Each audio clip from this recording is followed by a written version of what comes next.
বাপের মহব্বত, সন্তানের মহব্বত, ভাইয়ের মহব্বত, বিবির মহব্বত, বন্ধু বান্ধবের মহব্বত, সঞ্চিত মালের মহব্বত, গাড়ি বাড়ি ব্যবসা বাণিজ্যের মহব্বত, আজ ঘরটা বানিয়েছি সেই অট্টালিকার মহব্বত, এই 8টা মহব্বত তোদেরকে গেড়ে ধরে বসে রয়েছে।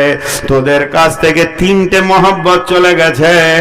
আহাব্বা ইলাইকুম, তোদেরকে 100% মসজিদে পাওয়া যায় না, মিনাল্লাহে ওয়া রাসূলিহি, আর বডিতে তোদের রসুলকে পাওয়া যাচ্ছে না।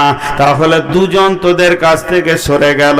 ও জিহাদিন ফি সাবিলিহি, আল্লাহর দ্বীনকে আগে বাড়াতে হবে, আল্লাহর কালাম পাককে আগে বাড়াতে হবে, মসজিদ মাদ্রাসাকে আগে বাড়াতে হবে। এ ব্যাপারে তোদের মন চায় না, তাহলে তোরা 3 জনের সঙ্গে সম্পর্ক কেটে দিয়েছিস। তাই আমার আল্লাহ বলছেন ফাতারাব্বাসু হাত্তা ইয়াতি আল্লাহু বিআমরিহি ওয়াল্লাহু লা ইয়াহদিল কওমাল ফাসিকিন।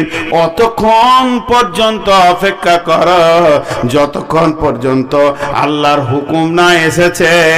আল্লাহ তাবারাক ওয়া তাআলা কোনদিন ফাঁসে কমকে হেদায়েতের রাস্তা দেন না।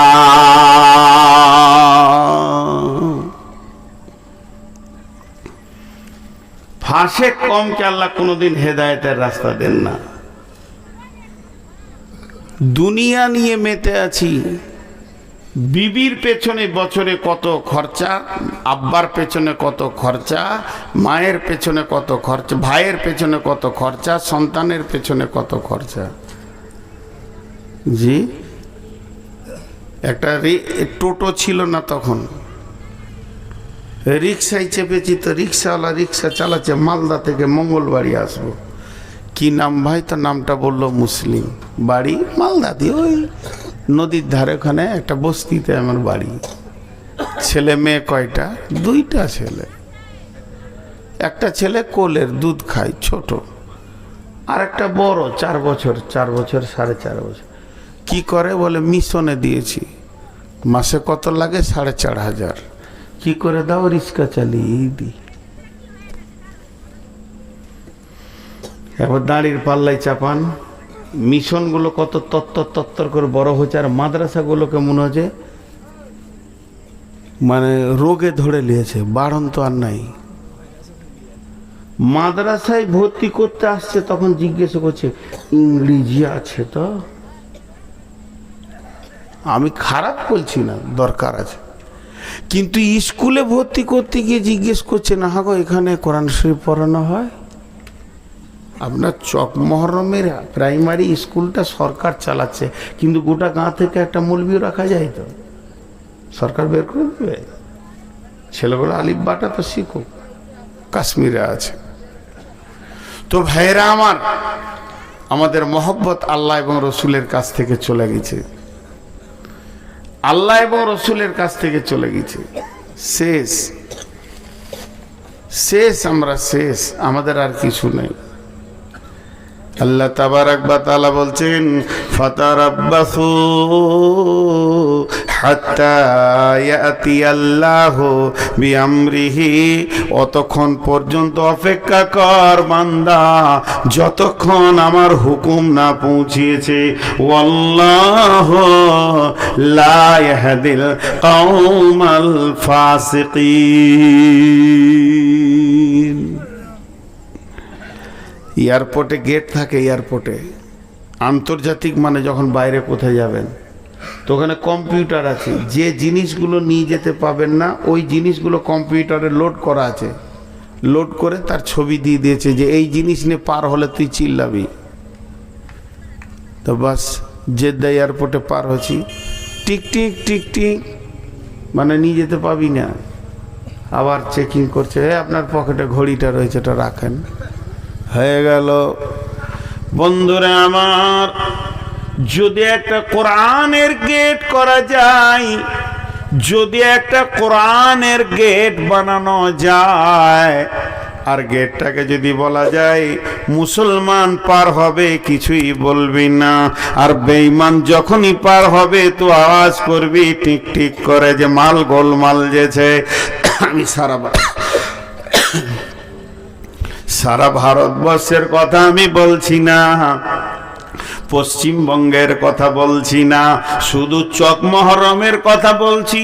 ওই গেটটা বসিয়ে দিয়ে আজকের মহফিলে আমরা যতজন এসেছি বললাম ইমিগ্রেশন হবে, চেকিং চলবে, সবাই গেটের ভিতর দিয়ে পার হও। শেষকালে দেখা যাবে এখানে 400-500 লোকের ভিতরেও একটাকেও আল্লাহর নজরে মুসলিম পাওয়া গেল না।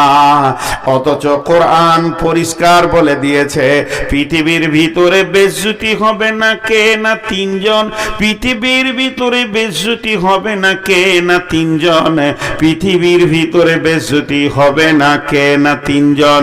একজন হচ্ছে কে? ওয়ালিল্লাহিল ইজ্জাতু ওয়ালি রাসূলি ওয়ালিল মুমিনিন। আর ইজ্জতের মালিক হলো আল্লাহ, দ্বিতীয় হলো ইজ্জতে আমার পানেওয়ালা কে না রসুল। আর সারা পৃথিবীতে যত মুমিন থাকবে এরা কোনোদিন বেজ্জতি হবে না, এরা কোনোদিন বেজ্জতি হবে না, মুমিন কোনোদিন বেজ্জতি হবে না। কোরআন বলেছে আবার মুমিন যদি বেজ্জতি হয় তাহলে কোরআনকে আপনি আমি মিথ্যা বলে ফেলবো, নাউযুবিল্লাহ। কোরআনের একটা অক্ষর মিথ্যা নয়, কোরআনের একটা জের মিথ্যা নয়, কোরআনের একটা জাবার মিথ্যা নয়, এবং যিনি কোরআন রচনা করেছেন তিনি আমার আল্লাহ। আর সেই আল্লাহ পৃথিবীর পজিশন বলে দিচ্ছেন ওয়ালিল্লাহিল ইজ্জাতু ওয়ালি রাসূলিহি ওয়ালিল মুমিনিনা ওয়ালাকিন্নাল মুনাফিকুনা লা ইয়াফকাহুন। কিন্তু মুনাফিকরা তা বুঝতে পারবে না। এখানে সম্মান পাবে কে? আল্লাহ পাবে, রসুল পাবে এবং মুমিন সম্মান পাবি।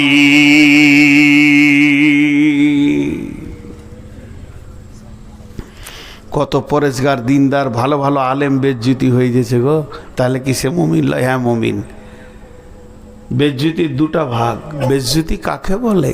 বেজ্জতির আবার বিস্তারিত বর্ণনা করতে হবে। যাক জানা মানা বেজ্জতি লাই, আমার গালে কেউ একটা পরাত করে মেলে দিল এখান থেকে এসে, এটা বেজ্জতিও হতে পারে, ইজ্জতও হতে পারে, রসুলও মার খেয়েছেন। যদি ওইটা হয় দিনের জন্যে তো ওটার নাম হচ্ছে ইজ্জত। আমি যে মাঠটা খেলাম অঙ্ক করতে হবে, কেন খেলাম? আল্লাহর জন্যে না রসুলের জন্যে? যদি আল্লাহ, রসুল, কোরআন, দিন, ইসলামের জন্য আমার মাঠটা পড়ে, এই যে যারা জালসা কমিটি আছে বা মাদ্রাসা কমিটি বা জালসার কমিটি, এরা কম খায় না। তো এটা যদি আল্লাহ এবং রসুলের জন্য হয় তাহলে এটা ইজ্জত। আর যদি দুনিয়া পার্থিব লাভের জন্য থাপ্পড়টা হয় তো ওটার নাম বেজ্জত। ইজ্জত আর বেজ্জতের তফসির করে দিলাম। তো এটা ইজ্জতের জায়গা, মুমিন তো ইজ্জত পাবি। মুনাফিকরা বুঝতে পারবে না, আল্লাহ বলছে মুনাফিকরা বুঝতে পারবে না। তো ইজ্জত এখানে আমাদেরকে আল্লাহ দেবেন যদি আমরা সেই জায়গায় পৌঁছাইতে পারি। কিন্তু আমাদের ঘটনা কি, আমাদের অবস্থা কি? আমরা সে জায়গায় পৌঁছাইতে পারছি না। উঠিয়েন না, মনোযোগ দিয়ে শোনেন। আমি বেঁচে থাকবো কিনা জানি না, কিংবা আপনি বেঁচে থাকবেন কিনা জানি না। আজকের কথাগুলো খুব গুরুত্বপূর্ণ হয়েছে। কথা আমি বলি না, আমাকে আল্লাহ বলিয়ে নেন। আমি তো মূর্খ জাহেল।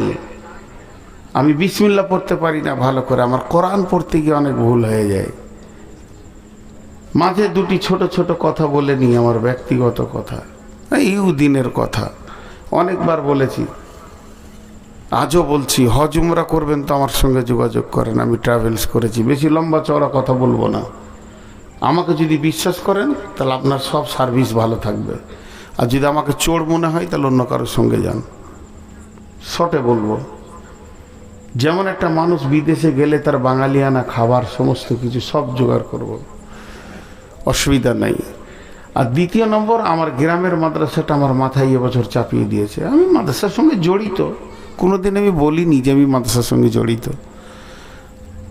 গ্রামের মাদ্রাসা, বাড়ির পাশেই মাদ্রাসাটা, জড়িত না থেকে যাব কোথায়?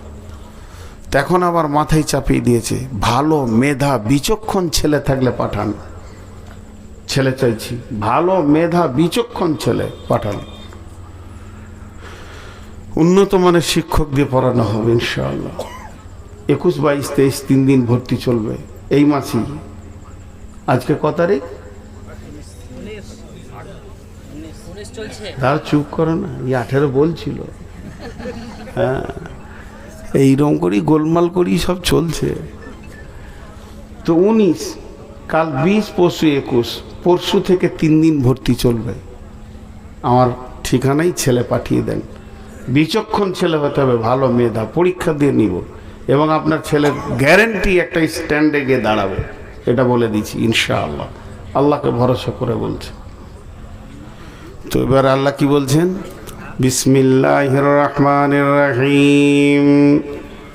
ওয়াদাল্লাহুল্লাযীনা আমানু মিনকুম وعاملوا الصالحات لا يستخلفنهم في الأرض كما استخلف الذين من قبلكم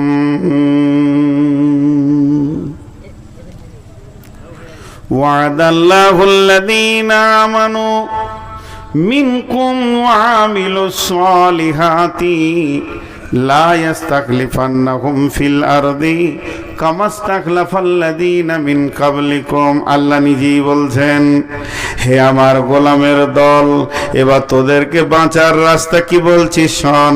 এখন তো আর নবী বেঁচে নাই, তবে আমরা আখিরি নবীর উম্মাত হিসেবে আমাদের দায়িত্ব কাজ হচ্ছে তা'মুরুনা বিল মারুফি কুনতুম খায়রা উম্মাতিন উখরিজাত লিন-নাসি তা'মুরুনা বিল মারুফি ওয়া তানহাউনা আনিল মুনকার।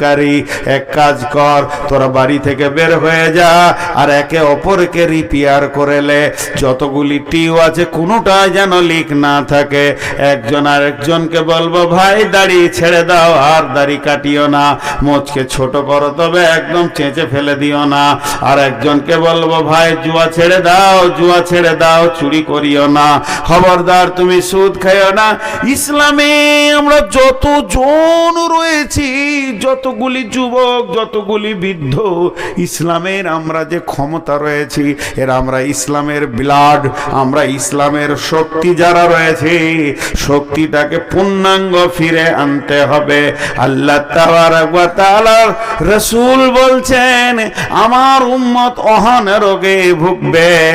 সাহাবীরা প্রশ্ন করলেন, ইয়া রাসূলুল্লাহ, অহন কাকে বলে? আল্লাহর নবী বললেন, হুব্বুদ দুনিয়া কারাহিয়াতিল মত। তাদের ভিতরে দুনিয়ার প্রেম জমে যাবে, মতকে তারা ঘৃণা করবে, মরতে চাইবে না। এটাই হলো বড় রোগ। আর সাহাবীরা বলতেন, ইয়া রাসূলুল্লাহ, আমার নামটা জিহাদের ময়দানে ফার্স্ট লিস্টে দিয়ে দেন। বন্ধুরা আমার, এই রকম ধরনের আমাদের ভিতরে অহন এসে গেছে। ঘর বাড়ি ঐশ্বর্য দোকানদানি ছেড়ে যেতে মন চাইছে না।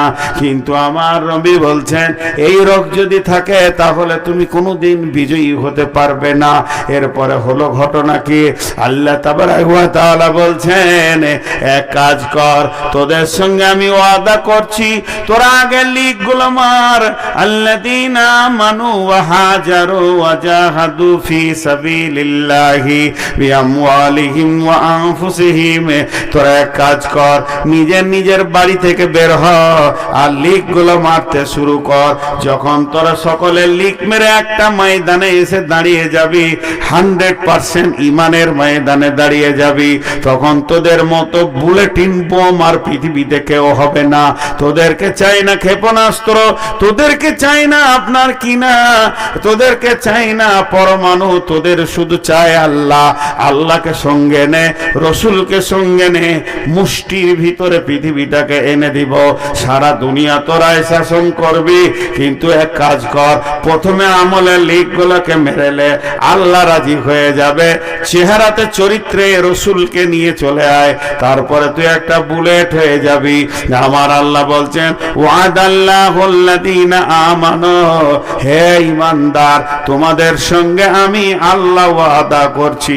ভাইরা আমার, আল্লাহর ওয়াদা কোনোদিন মিথ্যা হতে পারে না, পারে না, পারে না, পারে না। আমি ওয়াদা করছি আগামী বছর আবার আসবো, কিন্তু আমাকে ইনশাআল্লাহ বলতে হবে। যদি আল্লাহ তৌফিক না দেয়,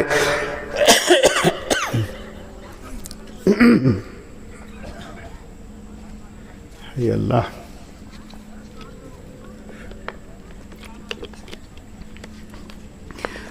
আমার ওয়াদা ফেল হয়ে যেতে পারে। আমি ওয়াদা করছি সকাল বেলায় আমি লালগোলা যাব, দেখা যাচ্ছে নদী পার হয়ে চলে গেলাম কাবিলপুরে। তার মানে হচ্ছে আমার ওয়াদার ভিতরে আমার রব কন্ট্রোল করবেন, তার তৌফিক না হলে ওয়াদা পূরণ হবে না। কিন্তু একটা জন এমন আছে যা ওয়াদা করবে তা পূরণ হয়ে যাবে, তিনি হলেন আল্লাহ। সেই আল্লাহ ওয়াদা করছেন। এই ওয়াদাটা কোনো আলেমের নয়, কোনো মওলানার নয়, কোনো মুফতির নয়, কোনো মুহাদ্দিসের নয়, কোনো ফেরেশতার নয়, কোনো নবীর নয়, স্বয়ং আল্লাহ ওয়াদা করছেন।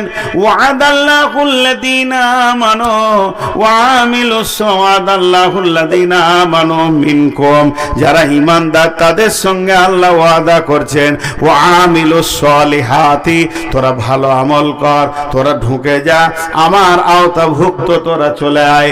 তাহলে কি হবে? আল্লাহ সঙ্গে সঙ্গে বলছেন লা ইস্তাখলিফান্নাহুম ফিল আরদি কামাস্তাখলাফাল্লাযীনা মিন ক্বাবলিকুম, যেমন তোদের পূর্বপুরুষেরা বিশ্বকে বিজয়ী করেছিল ওই রকম তোরা বিজয়ী দেখবে, সারা দুনিয়া তোদের পায়ের তলে আসবি।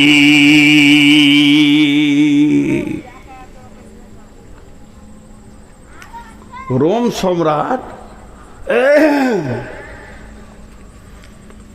সম্রাট সৈন্য এনেছে কতগুলো? 1.5 লক্ষ। রোম সম্রাট সৈন্য এনেছে কতগুলো? 1.5 লক্ষ। আর রসুলের সাহাবীদের মুজাহিদ কত? 10,000। তাহলে লড়াইটা বাঘে ছাগলে চলছে, লড়াইটা বাঘের সঙ্গে ছাগলের চলছে।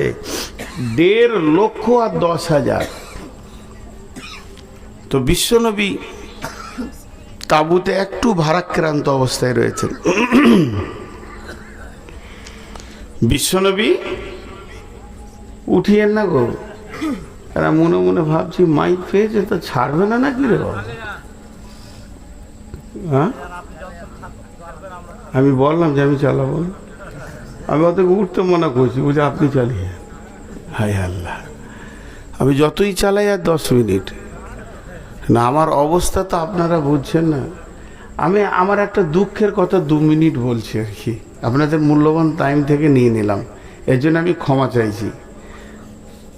আমি যে অসুস্থ এটা কেউ বুঝতে চাইছে না কেন? কালকে জুমা পড়ানোর জন্য কাবিলপুরে না হলে 5 বার ফোন করলে, আমি বললাম আমি দাঁড়াতে পারি না, এই যে বসে 2 ঘন্টা চালিয়ে দিলাম, দাঁড়িয়ে যদি বলেন 10 মিনিট পারবো না। এই দুটো হাঁটু কটকট কটকট করে মনে হবে পোকাতে কাটছে। আজ মনে হয় কতদিন যে জুমা পড়াইনি আল্লাহ জানে।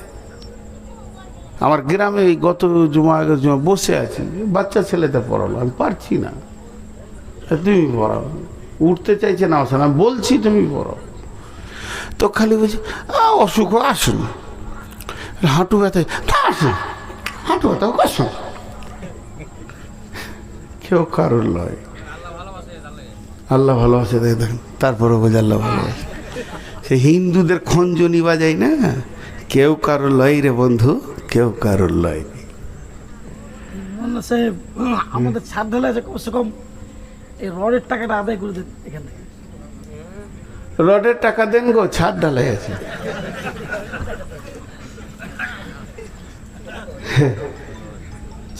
96 বছর বুড়িকে যদি বলা হয় যে আর 2টো ছেলেদের চাচা বলবো হবে?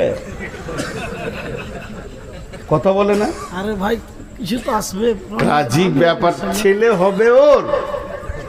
আগে হয়ে গেছে জি। বাস আমাকে দিয়েছো জালসার বার্ধক্য অবস্থায়, যৌবন অবস্থায় দিতে হবে, এটা পায়ে ধরে ধরে চিয়েছি। 22 বছর কেউ দেয়নি। যে বক্তার কথাতে মানুষ হৃদয় দিয়ে শোনে, ওকেই দিতে হবে। মেন টাইমে সব টাকাটা উজাড় হয়ে যাবে। কথা আমি ভুললাম। অথচ এর থেকে ডবল লোক বায়ান শুনতো, বায়ান কালেকশন ডবল হতো। হতে কি হতো না? মানুষ যাকে ভালোবাসে। এখন এই জালসার কাগজ কটা নিয়ে টোটাল হিসাব করে দেখা যাবে 60-70 হাজার টাকা কালেকশন। আর যারা দোকান নিয়ে এখন ঘর যেছে, ওদের যা ছিল শেষ। সব দোকানের হিসাব করে দেখেন 12 লক্ষ টাকা গিয়েছে। কিন্তু মেন টাইমে মেন বক্তাকে দিয়ে দামি কথাটাকে শুনিয়ে দিয়ে মুচড়ে টাকা নিয়ে নাও।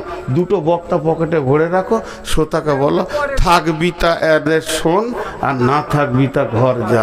রাত 2টা-2:30 পর্যন্ত জালসা চালাইতে তোমাকে কে বলছে? আমি প্রথমেই এগুলো বলতাম, কিন্তু বলছি না এই জন্য যে কথাটা তুমিই তুলেছো, আমি তুলিনি। 2টা-2:30 পর্যন্ত লোকগুলো বসে আছে পাগলা, তাই খ্যাপালো বলি বসে আছে, আর পকেট সব উজাড় হয়ে গেছে। জি এই আছি, আমি আছি, আমাকে ডাক, তুই বস, তুই বস। হ্যাঁ যাবে যাবে, সবাই যাবে। এখন যাস না, আর খানিকক্ষণ, বেশি টাইম দিব না। এরপরে আল্লাহর ওয়াদা দেখেন, 1.5 লক্ষ, একটা দুটো নয়, 1.5 লক্ষকে নিয়ে বাদশা হেরাকিল সমুতার প্রান্তে হাজির হয়ে গেছে। আল্লাহর নবী নিয়ে গেছেন কজন? জোরে বলেন। 10,000। বিশ্ব নবী তাবুতে খালি মাথাটা এমনি করে নামাচ্ছেন, একটু চিন্তা করছেন যে 10,000 1.5 লক্ষর মোকাবেলায় কেমন করে লড়বে। বিশ্বনবীর এই অবস্থা দেখে হযরত উমর গেলেন। হযরত উমর বলছেন, ইয়া রাসূলুল্লাহ, ইয়া হাবিবাল্লাহ, আপনাকে চিন্তাযুক্ত লাগছে। নবীজি বলছেন, উমর রে, আজকের ময়দানের খেলটা কেমন হবে? রিজালকে আনবে, পতাকাকে তুলবে, ইসলামের পতাকা উঠবে না বেঈমানদের পতাকা উঠবে? হযরত উমর কাপড়ের আগালটা ধরে এমনি করে একটু টান মেরে বলছেন, ইয়া রাসূলুল্লাহ, আপনার 10,000 সাহাবীর ভিতরে 9,999কে রেস্ট নিতে বলেন, আমি একাই দেখছি। 1.5 লক্ষকে ময়দান ছাড়িয়ে দেব। একটা বাঘের হুঙ্কারে 1.5 লক্ষ ভেড়া রাস্তা খুঁজে পাবে না, কোন দিকে দৌড় মারবে। নবীজি বললেন, উমর, তোমার এত বড় সাহস কি করে হলো? নবীজি রিটার্ন বলছে, উমর রিটার্ন বলছেন, ইয়া রাসূলুল্লাহ, আপনি বলেছেন যাদের দিলে আল্লাহ আছে ওই দিলটা হলো জীবিত, আর যাদের দিলে আল্লাহ নাই ওই দিলটা হলো মুর্দা। আমি আল্লাহকে সঙ্গে নিয়ে এসেছি, আমার সঙ্গে রয়েছে আমার রসুল। আমি পূর্ণাঙ্গ জীবিত একটা শক্তিমান মানুষ ময়দানে দাঁড়িয়ে আছি মুতার প্রান্তে, আর 1.5 লক্ষকে আমি মুর্দা দেখছি, ওরা একটাও জীবিত লয়।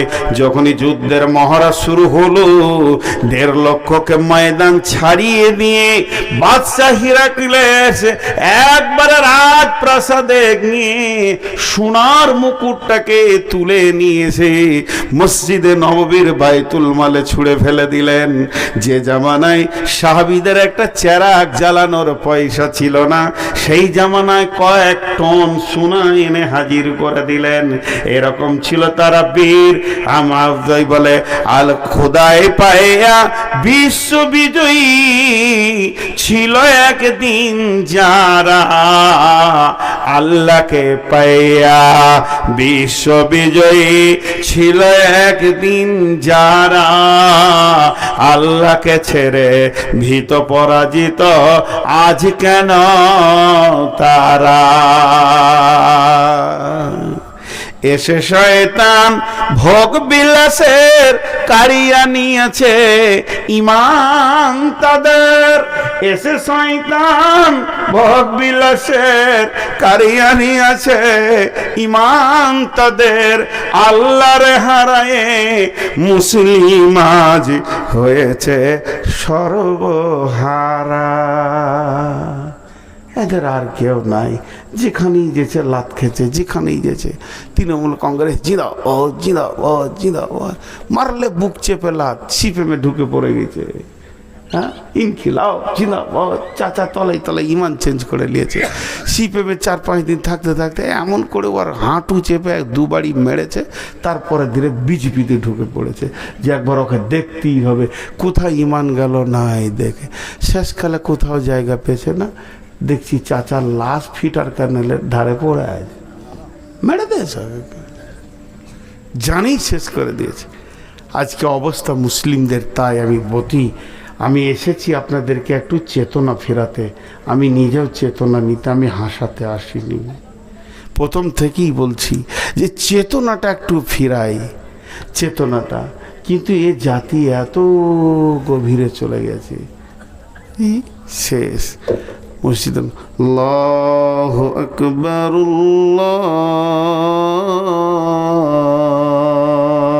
আল্লাহু আকবার, বিড়ি খেয়েছে। আজান যেই শুরু হলো তো বিড়িটা তখনই উধারলো। আহা, আল্লাহর হৃদয়টা কেমন হবে। আচ্ছা, আপনাদের এরকম হয়? আমার হয়। আমি তো মানুষ, আমি তো ফেরেশতা নই। আপনাদের যা হবে আমারও তাই হবে। ফোন করছি, রিং করছি, 1 বার 2 বার 3 বার 4 বার 5 বার, তুলছে না। রাগ লাগে? একজন বলেছে, আর বাকি আপনাদের রাগ লাগে না?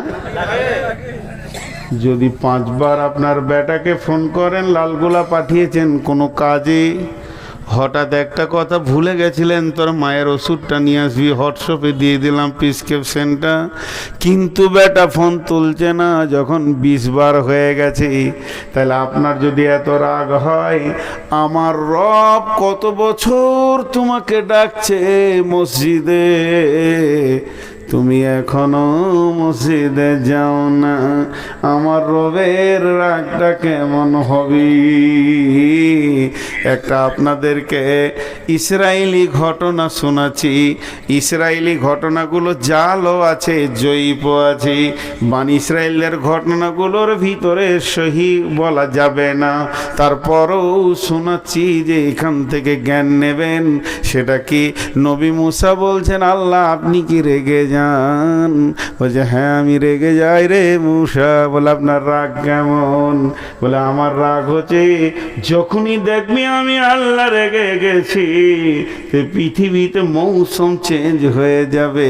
শীতের সময় শীত লাগবে না, শীত পেরিয়ে গেলে শীত লাগবে, বর্ষায় পানি হবে না, ভরপুর ধান কাটবি তখন ঝমঝম করে পানি হবে। আমি রব পৃথিবীর নিজামকে চেঞ্জ করে দিব। আমার পৃথিবীর নিজামটা আমার কলমে আমি এঁকেছি, আমার কলমে চলছে। এখানে সভাপতি আর কেউ নিজামটা এঁকেছে। নূর মোহাম্মদ কখন আসবে, মুদাসসির কখন আসবে, কিন্তু পৃথিবীর নিজামটা যিনি চালান, বৃষ্টি কখন হবে, রোদ কখন হবে, ফসল কখন হবে, এবছর আম কম হবে না বেশি হবে, কত পরিমাণে লাগবে, কত পরিমাণে লাগবে না, এটা সব নিজাম আমি চেঞ্জ করে দিব।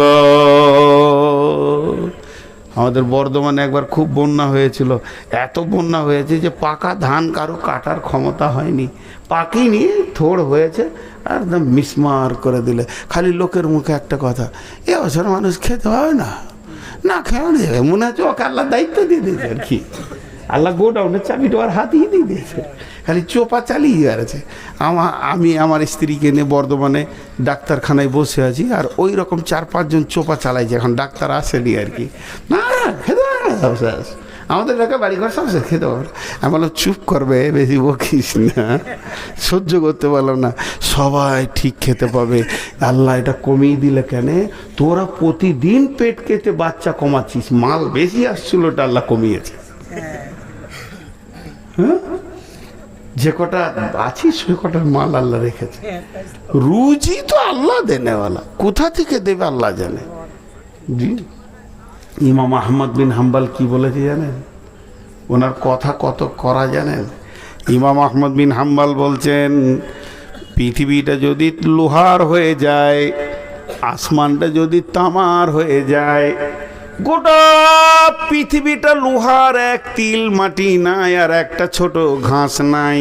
শটে বলেছেন উনি, পৃথিবীটা যদি লোহার হয়ে যায়, আসমানটা যদি তামার হয়ে যায়, তাহলে দুইটা মরে গেল। আর আসমান থেকে যদি এক ফোঁটা বৃষ্টি না হয়, আসমান থেকে যদি এক ফোঁটা বৃষ্টি না হয়, এরপরে যদি কেউ মনে করে আমি কি খাবো, তো জানতে হবে মালটা পাকা বেঈমান। আহার দেবেন তিনি রে ভাই, জীব দিয়েছেন যিনি, তোকে সৃষ্টি করে তোর কাছে যে আছেন তিনি ঋণী। যতক্ষণ শ্বাস রাখবে ততক্ষণ রুজি পৌঁছাতে হবে, দায়িত্ব তার। আহার দেবেন তিনি রে ভাই, জীব দিয়েছেন যিনি, তোকে সৃষ্টি করে তোর কাছে যে আছেন তিনি ঋণী। না চেয়ে দেখ ক্ষেতের ফসল, পাই যে বৃষ্টি জল, তুই যে পেলি পুত্র কন্যা, কে দিল তা বল।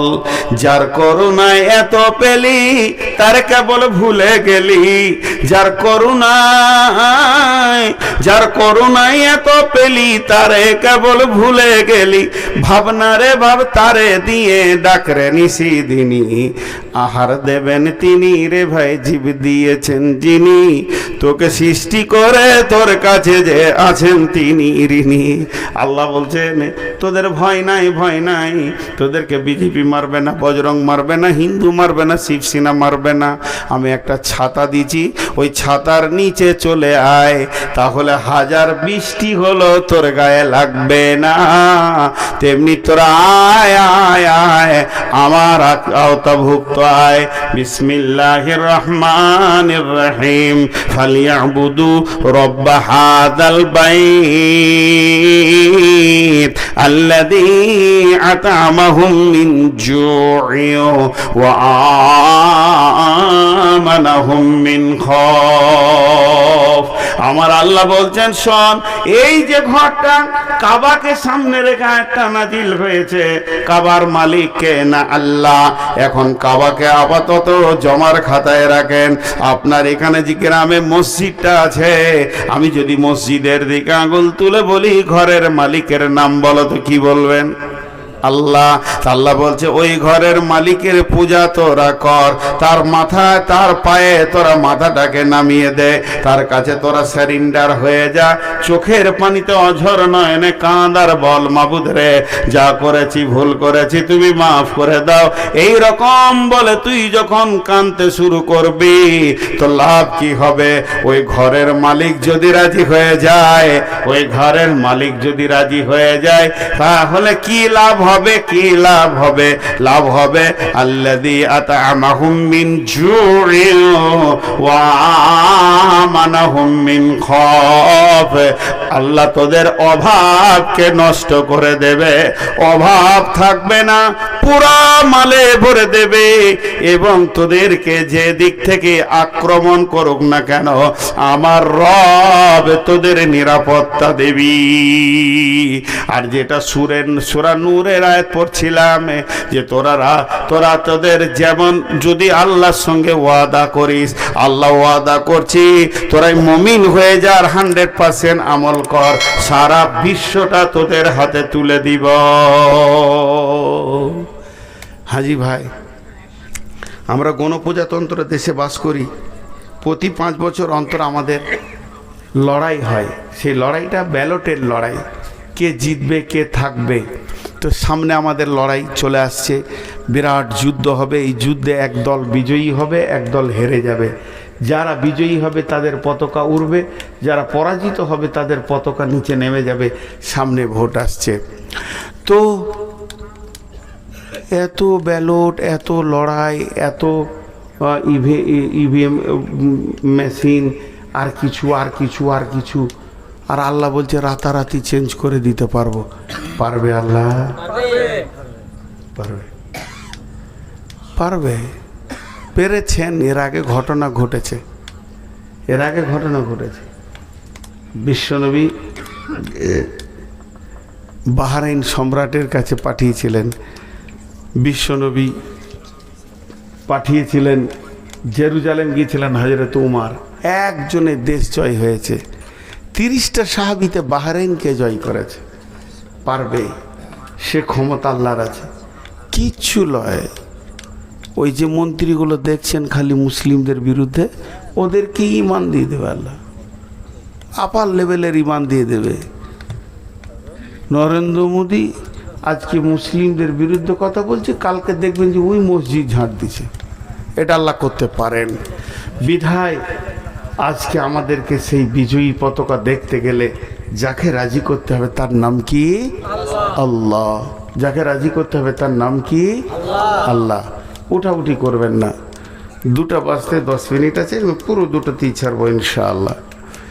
কারণ আমি আজকে এই 2-3 দিন যা রোদ যাচ্ছে, আর আমি এমনি রোগী মানুষ, রোদে বেরোতে পারছি না। আর গাড়ি আনতাম, একটু ড্রাইভারের সমস্যায় আনিনি। আর একটা বড় সমস্যা যে এখন ভোটে গাড়িগুলো কেড়ে নিচ্ছে। আর আমার যা গাড়ি দেখলেই তো প্রিজাইডিং অফিসারের পাছায় ফোনা উঠবে যে এত দামি গাড়ি এটাই দেবো। ওই গাড়িগুলোকে কেড়ে নিচ্ছে, সিজার দৃষ্টি দিয়ে ছেড়ে দিচ্ছে। ওই ভয়ে আমি ড্রাইভারকে বলেছি গাড়ি বাইরে বার করিস না এখন, আর 10-15 দিন গেলে গাড়ি ধরাটা ছেড়ে দেবে, ওদের লিস্ট পুরা হয়ে গেলে। তো এই জন্যে এইভাবে আসতে হয়েছে খুব কষ্টে। তো আমি আজকে টোটাল বক্তব্যটা 2 মিনিট 3 মিনিটে বলবো। যেটা হয়ে গিয়েছে, ইস ঘর মে আগ লাগি হ্যায় ঘর হি কি চেরাগ সে। আমরা ছিলাম বাঘের বাচ্চা, কিন্তু হয়ে গিয়েছে এখন ভেড়ার বাচ্চা। বাঘের বাচ্চা হযরত উমর, হযরত আলী, হযরত আলীকে দেখলে তো কাফেররা থরথর করে কাঁপতো। হযরত উমরকে দেখলে তো শয়তান আবার ও রাস্তায় হাঁটতো না। উমর আসছে তাহলে অন্য রাস্তায় যেতে হবে। সেই ফ্যামিলির আমরা, সেই খানদানের আমরা, সেই নেসেলের আমরা। আমাদের কাছে আজও কোরআন রয়েছে, শক্তি রয়েছে, কিন্তু আমরা অন্ধের পথে হেঁটে অনেক দূর চলে গেছি।